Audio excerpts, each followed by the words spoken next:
Food will win the war, and Uncle Sam needs you. Old heroes are popular again. Here's Theodore Roosevelt, surrounded by crowds wherever he goes.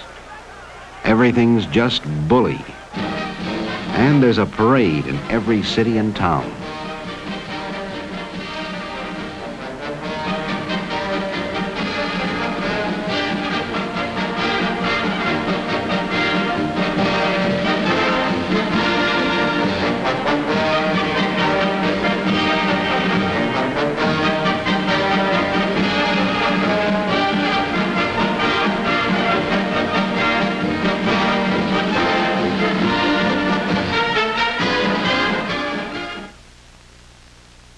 The training is deadly serious now. And we're learning to pronounce names of places we've never heard of before. The Argonne, Belleau Woods, and Chateau Thierry. Our factories convert to the production of engines and arms. These are the famous Liberty engines. She's doing her bit. Here's a certificate for buying $500 worth of Liberty bonds. Henry Ford receives a Navy contract to build Eagle boats. Here he is in Washington with Josephus Daniels, Secretary of the Navy. Using the technique of the automobile assembly line, the hulls of Eagle boats are riveted together at Ford's new River Rouge plant.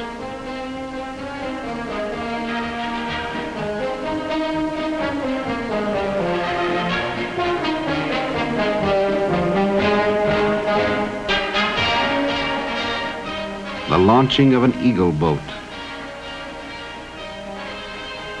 Sleek and fast, built for anti-submarine warfare.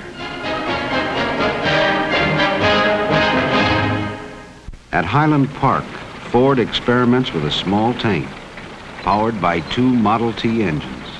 Can it cross the trenches? Not every time. Well, back to the drawing board.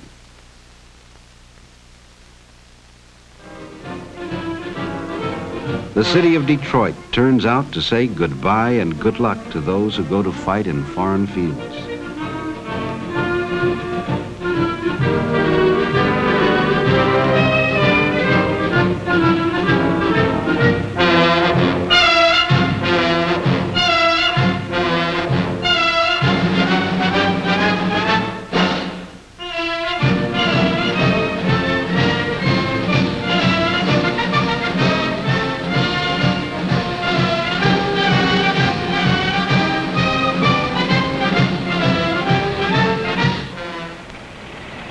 They don't give up on the small tank. Maybe those skids in back will help. It's going great.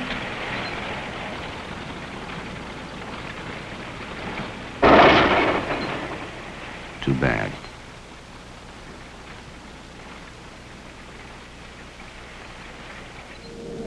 Big Brother shows how it should be done.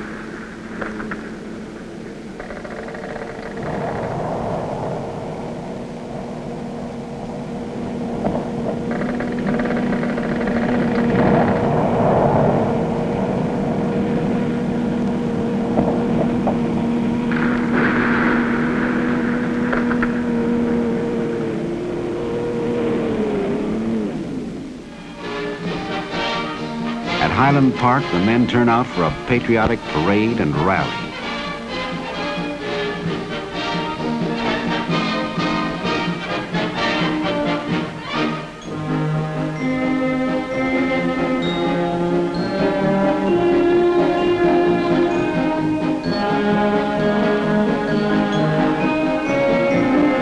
Another new weapon in this war. Not very effective as yet, but there's glory for the men who fly them. This is the first model of the Martin bomber.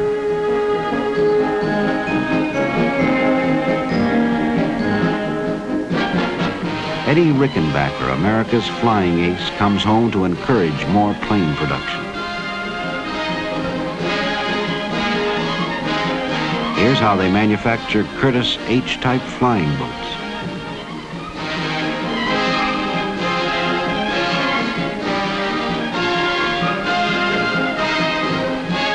a Liberty engine.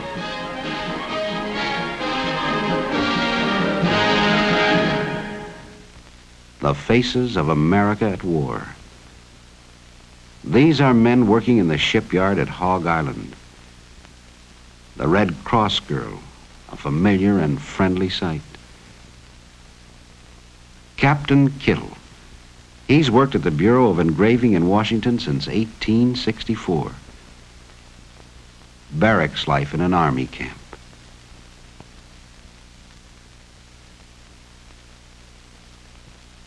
More and more troop trains head for points of embarkation.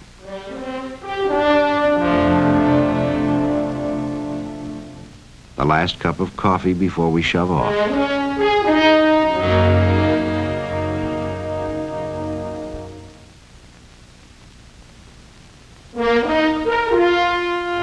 A sobering moment. But we won't come back till it's over there.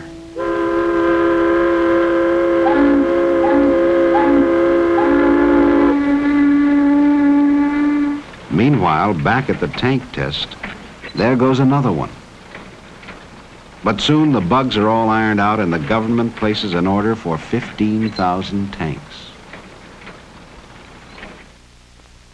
Lord Northcliffe in Detroit, sent by King George to arrange for the shipment of Fordson tractors to Great Britain to speed up the production of food. He tries a new Fordson, followed by Henry Ford. Parades and more parades to keep the home fires burning.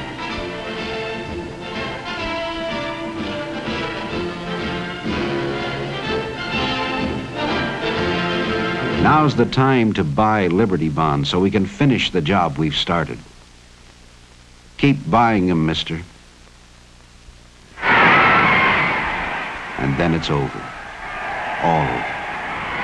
And the world is safe for democracy.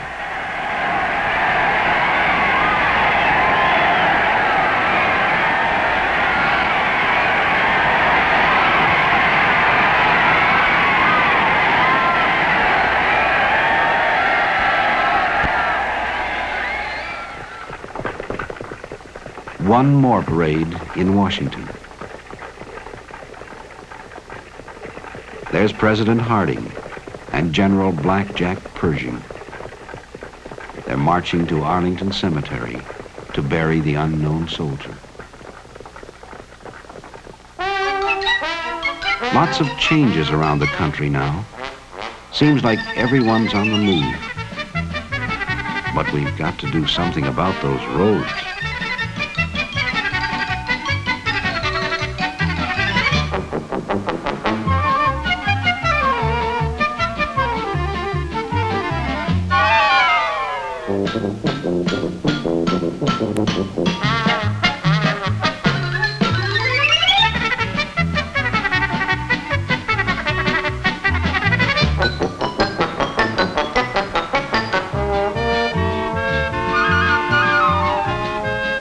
It takes forever to cross a river this way.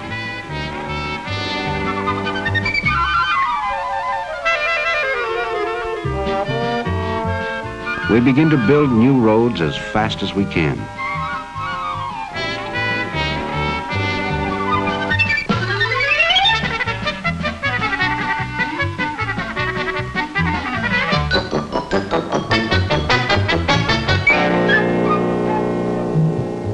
Mighty smooth riding now. There's one car that takes you anywhere you want to go. The Model T.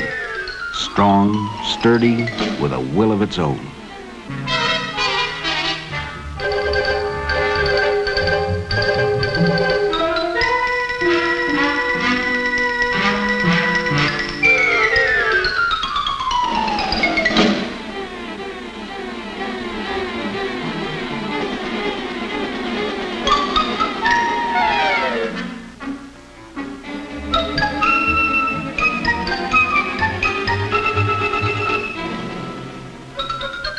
Here's how they put them together at the Highland Park plant.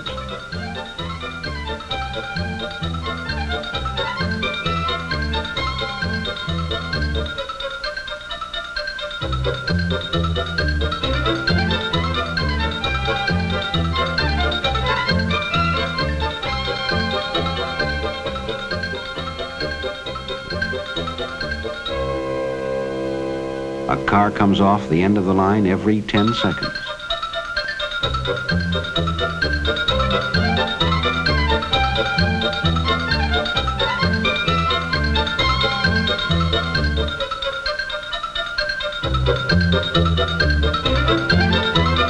Dealers sell them in just about every town in the land.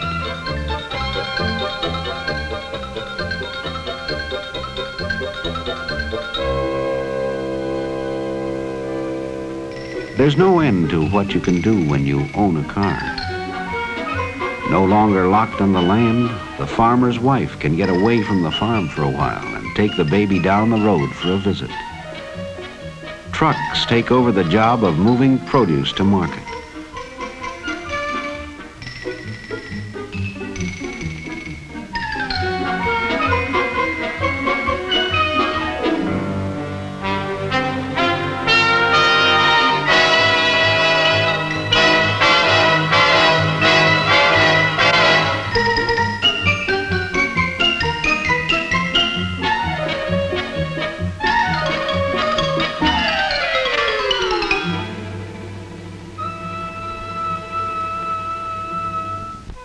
The Sunday afternoon drive becomes a national habit. This is the Columbia River Highway out in Oregon, built in 1917.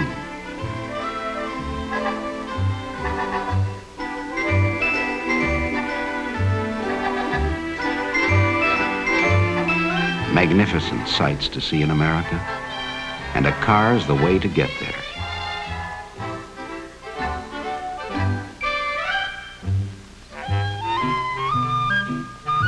Watch, that bear is hungry.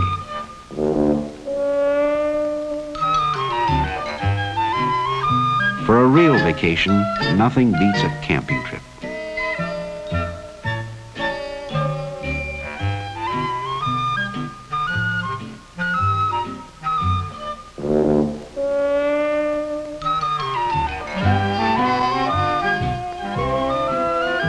Picnics in the park, or alongside the lake.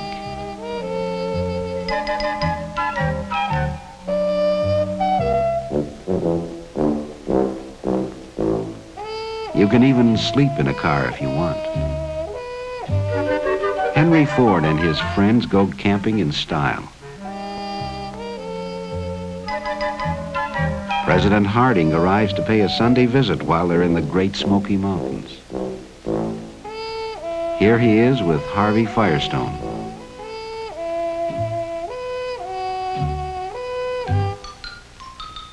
Ford chops wood for exercise.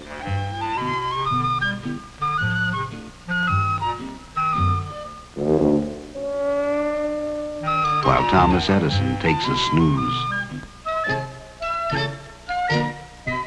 Firestone offers some friendly advice.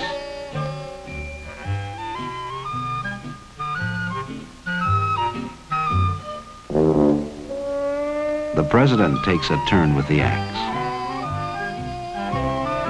Ford, Edison, and the president read the papers.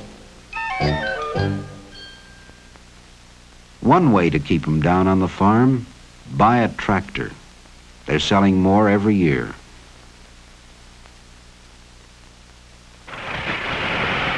Modern equipment speeds up the work, makes it easier and more efficient too.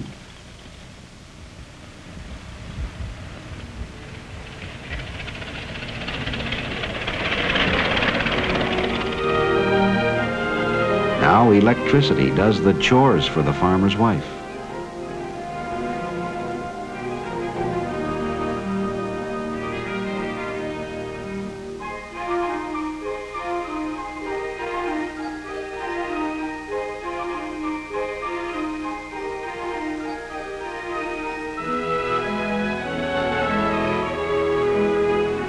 And running water wherever you want it. No more trips to the pump.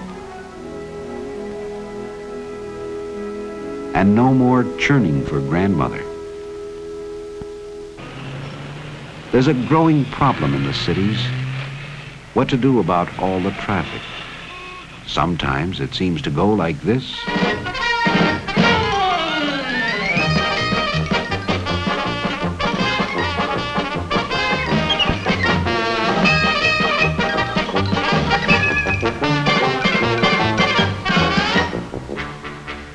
And there's a parking problem, even in small towns. The policeman has a new responsibility, directing traffic.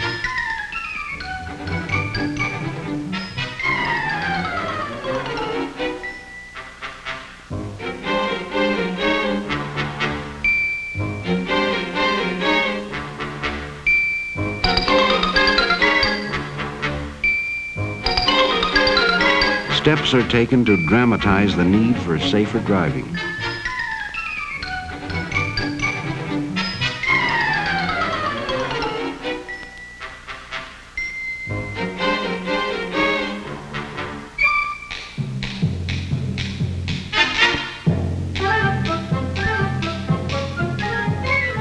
Special motion pictures show what can happen when we're not alert.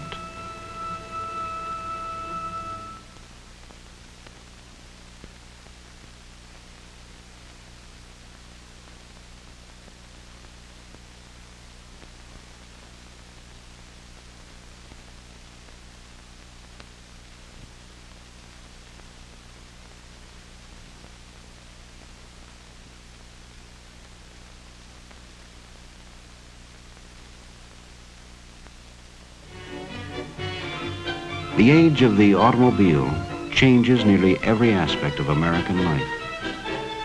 The tempo quickens in city and country. No longer a luxury, almost everyone can afford to own a car. And sometimes it seems that we're all on the road at the same time. We're a nation on wheels, and soon to take to the air as a slim young man in a silver plane opens up new horizons.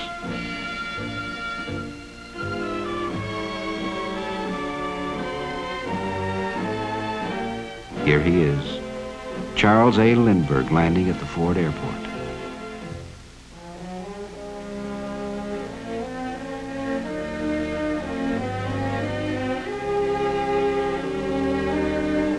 Another pioneer gives us the courage to try something new.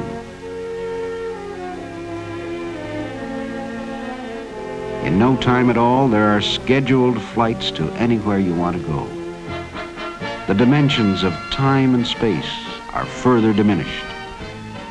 A new age begins, and we move forward with it. Yet as we go, we preserve the past to mirror the accomplishments of those who have shown us the way to the future.